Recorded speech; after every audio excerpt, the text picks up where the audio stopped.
Maglalaro daw sila. Yung mga larong batang 90s lang ang nakakaalam. Magpapatayan sila ng ng ginawa nilang mga balls. Yan. Kung sinong unang madudurog, patalo. Patibayan to ng bola. Pagalingan gumawa ng pinakamatibay na bola. Gamit lang ang buhangin tsaka tubig. Sa karayan. Karayan? Yan. Yan o.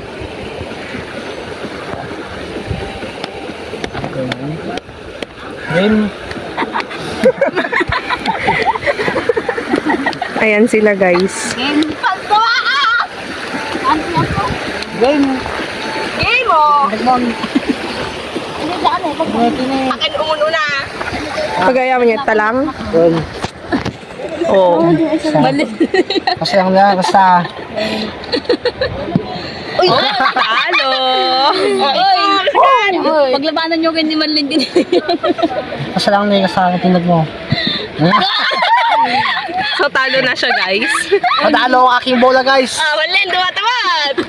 Hindi. Alakan nga din eh. Sakon. Nay, awan.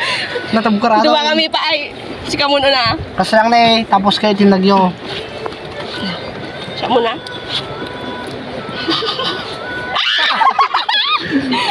Kasi ka mo. Kaya nada.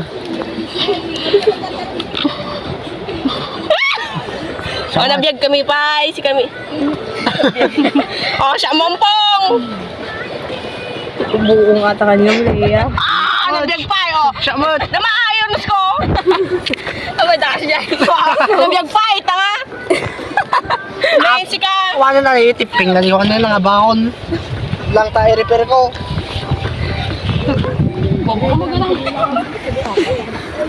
O, tan.